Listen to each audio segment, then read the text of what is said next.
Princess Leonor shocks all of Spain by firmly refusing a shocking request from her grandfather, King Emeritus Juan Carlos. This unexpected decision shakes King Felipe VI and causes unprecedented upheaval within the crown. In this exclusive report, discover the inner workings of this family rift, the secret tensions within the Spanish monarchy, and the incredible strength of character of the heir to the throne. A fascinating tale of honor, power, loyalty, and disobedience. Enough is enough. It was with these icy, firm words that Princess Leonor supposedly decided. By uttering these 3 syllables, she had just shaken an entire chapter in the history of the Spanish monarchy.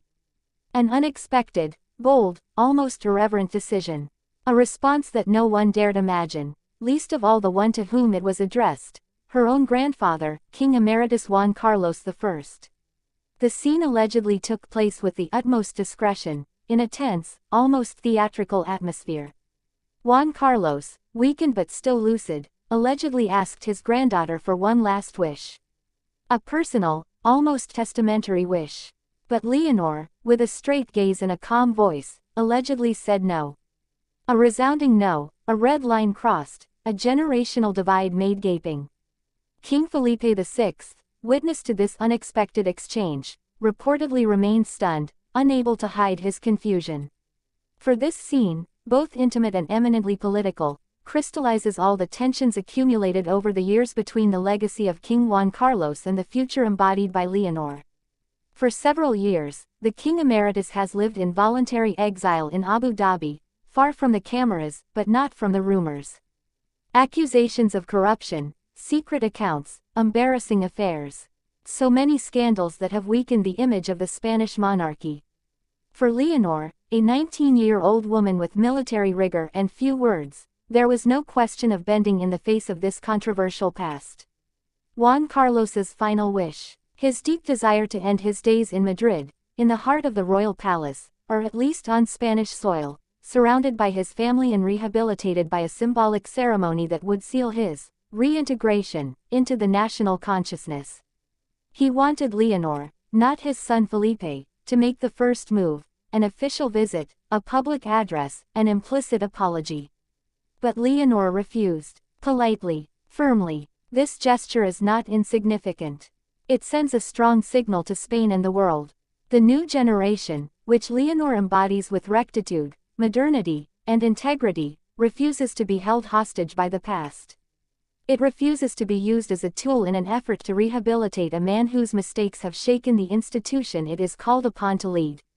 It is not a rejection of the man, nor of the family, but of the symbol. A rejection of silence, of compromise, of the weight of worn-out traditions. King Felipe VI's reaction. Frozen, stunned, he would have had difficulty concealing his discomfort, caught between filial loyalty and monarchical duty. For Felipe, throughout his reign, tried to manage both the past and the future. He maintained a distance from his father, while refusing to completely disavow him. But his daughter's response places him in an even greater dilemma: support his father or recognize his daughter's right to definitively turn a painful page. In Zarzuela's entourage, tongues are beginning to loosen. There is talk of growing tension between Leonor and certain more conservative members of the royal family. Some, attached to the image of a united dynasty despite everything, fear that this refusal could open an irreversible breach. Others, on the contrary, salute the princess's courage, her sense of ethics, her desire to build a new, refined monarchy, almost republican in its moral requirements. This refusal also resonates deeply within Spanish society. For a large part of the public, especially young people, Leonor embodies the hope of a monarchy that breaks away from the shadows of the past. Her frank, straightforward, almost stoic attitude is as seductive as it is disturbing. Can one be a monarch and a rebel? An heiress and a protester? For Leonor, the answer seems clear. The future cannot be built on the ruins of a silence that is too heavy. The royal advisors are divided. Some advocate mediation, a compromise, a symbolic photo, a discreet visit, a balanced statement. Others advise Felipe to respect his daughter's decision and leave Juan Carlos in his golden exile, away from the spotlight.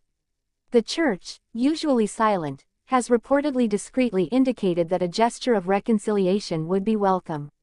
But Leonor remains firm. In her rare public appearances since this episode, she has shown nothing. Neither anger, nor remorse, nor triumph. Her military discipline, acquired over her months at the Zaragoza Academy and then aboard the Juan Sebastián de Elcano, seems to have given her a formidable inner strength. A strength that impresses foreign diplomats, the media, and even the most fervent Republicans.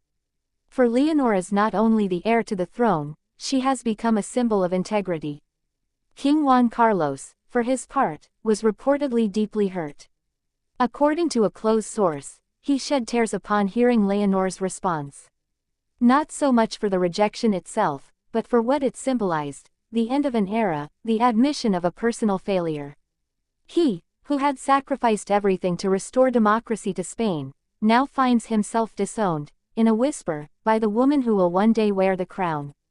A crown he himself had restored. And yet, behind the pain, some see it as a form of historical justice. The monarchy is not an absolute hereditary right, but a responsibility. Leonor seems to have understood this better than anyone. She wants to be queen, yes. But not at any cost. In the hushed corridors of the palace, silence reigns. Eyes meet, voices whisper.